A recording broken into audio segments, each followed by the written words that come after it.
अगर आपको लगता है कि ट्रेडिंग सिर्फ स्ट्रेटेजी का गेम है, तो ईरान अमेरिका की वॉर जैसी सिचुएशन आपको गलत प्रूव कर सकती है। मार्केट क्रैश हो रहे हैं, लोग पैनिक में बाई सेल कर रहे हैं, पर कुछ ट्रेडर्स इस केओस में भी प्रॉफिट कमा रहे हैं। फर्क स्ट्रेटेजी का नहीं, फर्क उन 3 हिडन फैक्टर्स का है जो डिसाइड करते हैं आप पैनिक करोगे या प्रॉफिट। यही रीज़न है कि 90% ट्रेडर्स लॉस में होते हैं, नॉट बिकॉज उन्हें स्ट्रेटेजी नहीं आती, बट उनको मार्केट की अंडरस्टैंडिंग नहीं हो, बिकॉज वो इन फैक्टर्स को समझते ही नहीं है। हाय एवरीवन, वेलकम टू तलाश डेस्क। आज मैं आपको उन 3 हिडन फैक्टर्स के बारे में बताने जा रहा हूँ जो कि ग्लोबल क्राइसिस में भी एक ट्रेडर को प्रॉफिटेबल बना सकते हैं। Let's get started with the video.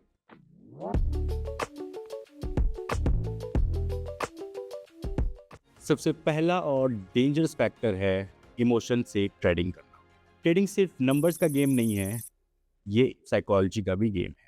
कई बार हम ट्रेडर्स जब लॉस में होते हैं तो प्लान फॉलो करने की बजाय हम इमोशन से ट्रेडिंग करने लगते हैं, और यही वजह है कि इमोशन हावी हो जाता है, प्लान सेकेंडरी बन जाता है और सिर्फ एक ही चीज़ दिखती है, अभी का लॉस और अभी का ही पैनिक सिचुएशन। और इसका सबसे बड़ा लाइव एग्जांपल जो है वो अभी हमारे सामने ही है। अमेरिका ईरान वॉर की वजह से डो जोन्स एक ही दिन में 600 पॉइंट्स नीचे हिट कर गया था। पैनिक में लोगों ने अपने स्टॉक्स ही बेच दिए, पर उसी दिन मार्केट ने रिकवर किया और रिकवर करके 239 पॉइंट्स ऊपर क्लोज किया। जिन्होंने सेल किया उनको लॉस हुआ, जो रुके रहे, जिन्होंने होल्ड किया, उनका अकाउंट ग्रीन था। रिमेंबर, ट्रेडिंग में इमोशंस कंट्रोल उतना ही जरूरी होता है जितना चार्ट पढ़ना।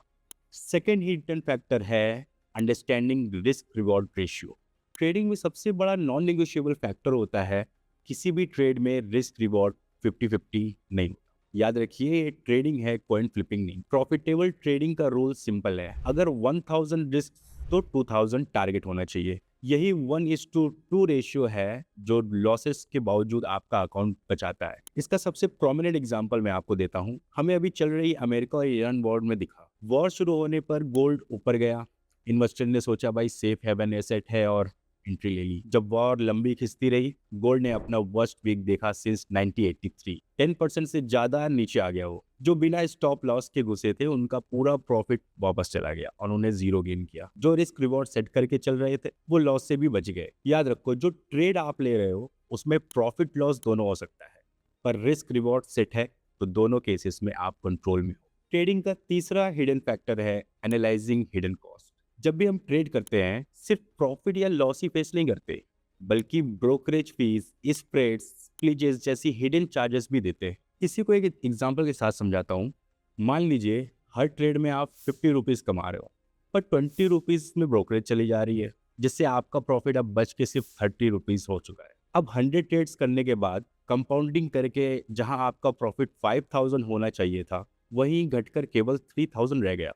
यानी सिर्फ हिडन कॉस्ट ने आपको 2000 का प्रॉफिट कम कर दिया। ये नंबर अभी आपको छोटा लग सकता है, बट आप इसको जब कंपाउंडिंग लेवल पे देखते हैं, जब आप इसको लॉन्ग टर्म पे जब आप ओवर ट्रेडिंग करते रहते हो, तो ये धीरे धीरे काफ़ी एडअप हो जाता है। अगर आप वीडियो में बताए हुए पॉइंट्स को ध्यान में रखकर ट्रेड करते हो तो फ्यूचर में लॉस से बच सकते हैं, even in the times of global crisis. और नेक्स्ट टाइम जब आप सुने कि 90% ट्रेडर्स लॉस में हैं, तो याद रखिए, कई बार ट्रेडर्स एक गेम खेल रहे होते हैं जिसमें मैथ्स उनके अगेंस्ट होती है।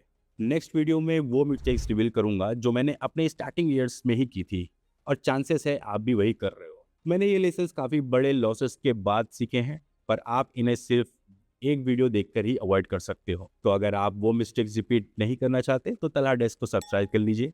मिलते हैं अगले वीडियो में।